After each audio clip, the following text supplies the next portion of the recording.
à vous, madame. Merci. Le divorce, c'est plutôt un cas difficile, surtout pour une femme. Mais souvent on se demande, est-ce qu'après le divorce, on a une vie épanouie? Je dirais, vous avez raison, en effet, le divorce est difficile à vivre. Que ce soit pour un homme ou pour une femme, il est difficile à vivre. Cependant, dans la société dans laquelle nous vivons, il est encore plus difficile d'être femme que homme dans cette situation. Et c'est une appellation très lourde à porter sur ses épaules. Être appelé divorcé, c'est lourd de conséquences et plein de jugements et de préjugés. Est-ce qu'il est possible de vivre heureux après le divorce? Je dirais que tout est possible. Cependant, ça demande beaucoup plus d'efforts. Ça demande un engagement personnel. Ça demande de la volonté et un bon soutien de son entourage et une foi solide. Ça, c'est sans équivoque. Mais est-ce que le divorce est une solution de problèmes au sein du mariage?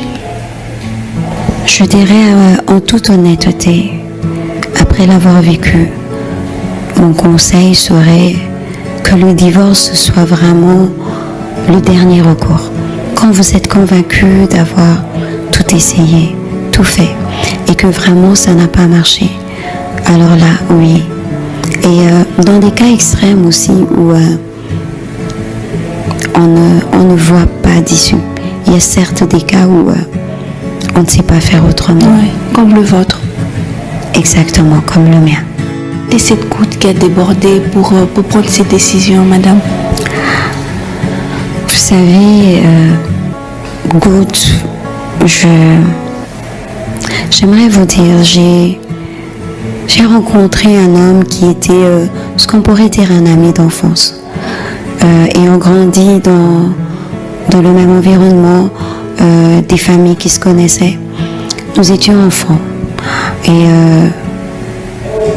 ils sont partis, ils ont quitté le pays, nous sommes restés. Quelques années plus tard, il est revenu. Nous n'étions plus des enfants, encore moins des ados. Nous étions des jeunes adultes. Revenu au pays, la flamme est revenue rapidement et en quelques mois, 4-5 mois, nous avons décidé de nous marier. Il est reparti le temps de préparer cet événement pour revenir. Le mariage a eu lieu. N'ayant pas tout établi ici, il a pris encore un peu de temps afin de bien s'établir. Et voilà, l'histoire a commencé. Vous avez eu quand même le temps de vous connaître en étant aussi adulte, ou vous vous connaissiez déjà assez mieux parce que 5 mois après, il revient et vous décidez du coup de vous remarier, de vous marier. Vous savez, c'est ce que je dis, le coup de foudre, ça va très vite, ça s'embrase comme un feu de paille. Et on a l'impression que l'on contrôle tout, que l'on comprend tout. Cependant, on se trompe. C'est un sentiment qui brûle. Seulement, on se marie. L'amour nous a rendus aveugles et le mariage nous a rendu la vue. Parce que c'est dans le mariage que les réalités ont commencé à ressortir. Parce que nous n'avions pas pris le temps de très bien nous connaître. Nous n'avions pas pris le temps de découvrir ce que l'un et l'autre étaient devenus. Nous nous étions quittés enfants. Et là, nous nous retrouvions adultes. Chacun avait développé une personnalité, une façon de voir les choses qui, au fil du temps, dans le couple, ces choses ont commencé à ressortir. Des divergences de points de vue qui sont normales, mais quand ça tourne très vite à la bagarre, ça tourne très vite à la violence verbale, conjugale, quand ça tourne au contrôle. C'est-à-dire que je travaillais très vite, le travail est devenu la cause de plusieurs soucis. Et pour sauvegarder le mariage, j'ai sacrifié le travail. S'en est suivi les amis qui, parce qu'ils avaient remarqué quelque chose en moi, étaient très vite stigmatisés et catégorisés de mauvaise compagnie. Je me suis séparée des amis et Et tout ça, c'était du coup, c'était progressif? Vous savez, ce sont des choses qui se font progressivement parce qu'on ne le réalise pas. On a l'impression que c'est par amour, c'est pour un besoin de protéger, de sécuriser. Et petit à petit, les choses partent les unes après les autres. Votre mari ou votre ex-mari vous a séparé de votre entourage, de vos amis. Et pour quelle raison? Tout simplement. Mais c'était premièrement le travail qui prenait trop de temps parce qu'une épouse doit se consacrer à son mari. Ensuite sont venus les amis qui étaient des mauvaises compagnies parce que ne me donnant pas les conseils qu'il fallait ou me poussant à des penchants qu'ils jugeaient mauvais. Pourtant, c'était les mêmes amis que j'avais avant de me marier, quand il m'a retrouvée. Et puis ensuite, c'est devenu la famille qui était trop présente, qui s'ingérait trop. Et le problème était peut-être un choc de culture. Et en plus, vécu en Occident, la culture africaine, les familles s'ingèrent trop. Donc, l'un dans l'autre, on s'en rend pas compte. Mais ça vient progressivement et au moment où on ouvre les yeux, on réalise en fait qu'on est seul. On n'appelle plus personne, on ne voit plus personne. Et il n'y a que lui et vous, juste vous deux. Et on se sent seul parce que, ayant coupé les ponts avec tout le monde, il arrive à un moment donné où on est coupable aussi. On a honte. On se dit, je vais repartir vers ces mêmes personnes, leur dire quoi ? Et comment rattraper le coup. Et c'est en fait ça qui devient un cercle vicieux. Mais c'est la réaction de beaucoup des hommes en ce moment, la jalousie. C'est peut-être suite à la jalousie. Et c'est ce qui a vraiment créé le vrai problème dans votre relation, madame. La jalousie est un sentiment qui naît en même temps que l'amour. Mais entre un homme jaloux et un homme contrôlant, il y a une limite. Entre être jaloux et très possessif, il y a aussi une marge. Que j'ai eu avoir juste eu un mari jaloux, je crois que ça arrange plusieurs femmes, toute proportion gardée, dans certaines limites. Mais quand, très vite, parce qu'on n'a pas compris quelque chose ou on a un malentendu à propos du travail, on se fait battre. À propos des amis, on se fait battre. À propos des questions que l'on pose, parce que dans un couple, nous sommes censés partager. Très vite, ça tourne à la violence, ça devient un problème. Ça devient un problème. La jalousie, mal exprimée, mal gérée, mal contrôlée, peut emmener à plusieurs dérapages. De ce dérapage, il est arrivé des événements très fâcheux et très triste, je devrais dire même. Enceinte, pour la première fois, ce que je pensais être cette chose qui aurait permis que ce couple se retrouve. Je suis tombée enceinte, c'était merveilleux, mais dans un excès de colère, il n'a pas pu se retenir. Il s'est lancé dans une violence, des coups, et des choses que je ne saurais pas décrire. Je me suis retrouvée à l'hôpital et j'avais perdu mon bébé. Pour une femme, c'est une douleur indescriptible. On rêve toutes du prince charmant, mais on rêve aussi d'être maman. On est petite fille et on rêve de serrer son enfant dans les bras. Et quand on a déjà senti cet enfant en soi, quand on l'a déjà imaginé, quand on a même déjà commencé à lui donner un nom, de le perdre pas parce qu'il a été malade, pas parce qu'il vous a été volé, mais parce que celui qui est censé protéger cet enfant est le même qui le détruit avant même qu'il n'ait vu le jour. Ça vous brise de l'intérieur. Et nous sommes dans une communauté où, quand quelque chose se passe, c'est la femme qui est condamnée. La première question qui est posée à la femme, c'est « Qu'as-tu fait pour le mettre dans cet état ?» Mais personne ne se demande comment tu te sens après cela. Comment fais-tu pour revivre après cela? Comment fais-tu pour te redonner au même homme qui t'a arraché cette joie, cette maternité?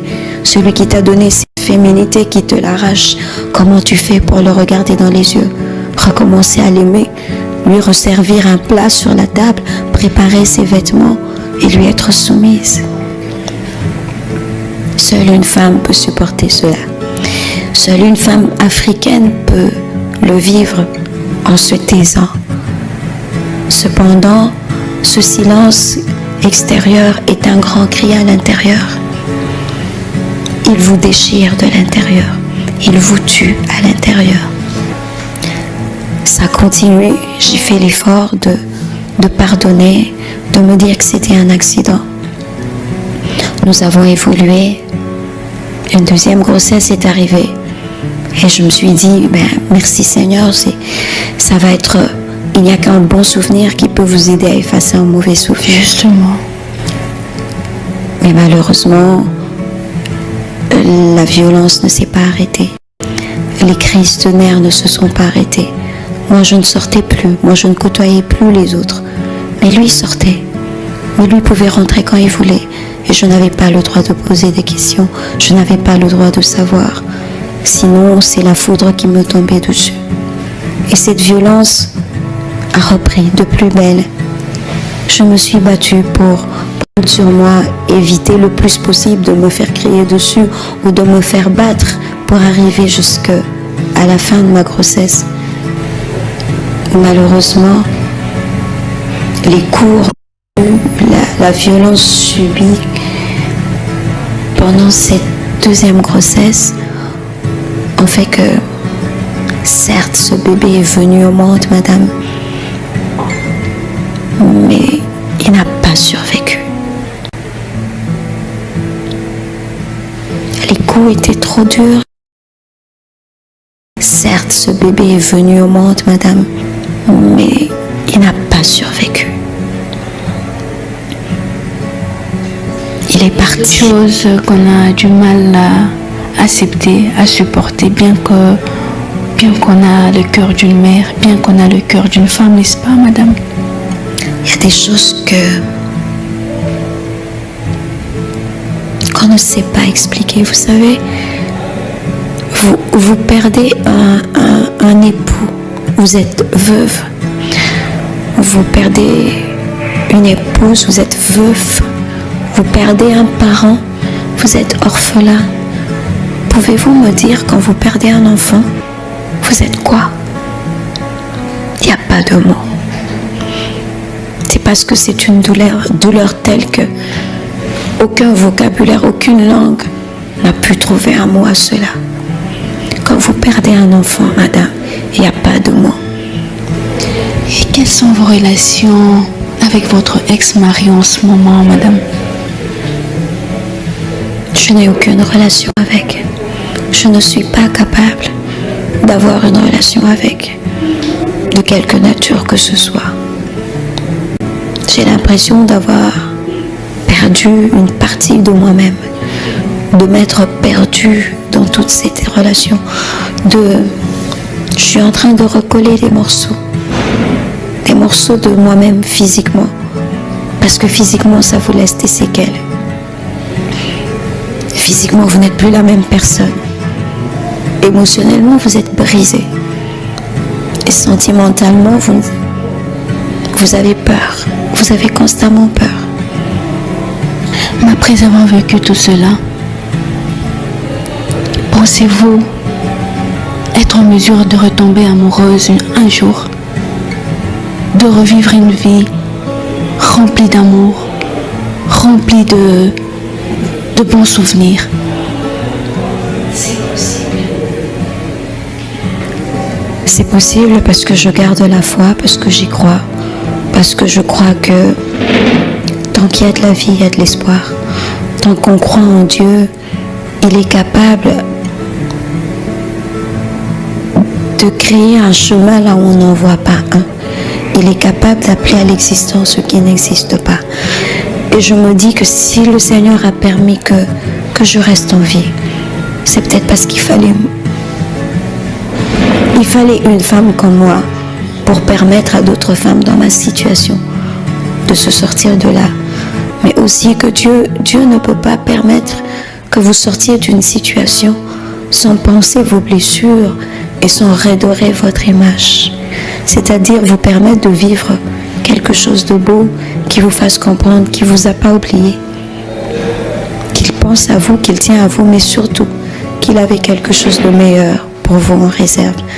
Donc oui, c'est possible. Oui, j'y crois. Mais depuis votre séparation, depuis votre divorce, avez-vous rencontré quelqu'un d'autre, un autre homme qui vous a fait vivre ou qui vous a fait oublier l'enfer que vous avez vécu dans votre mariage?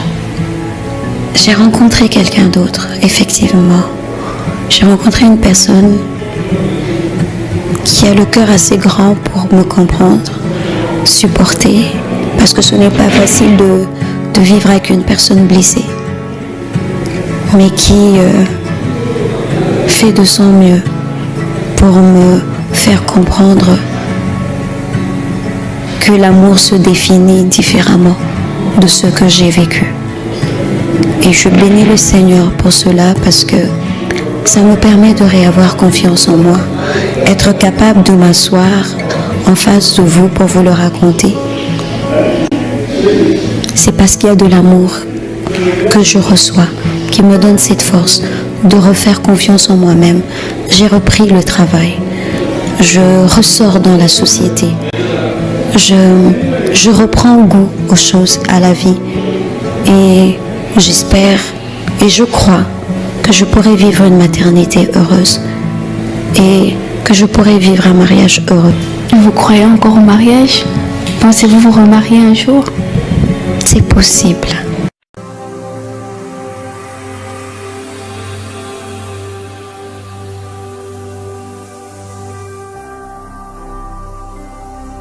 Jésus-Christ TV, vous connaîtrez la vérité et la vérité vous affranchira.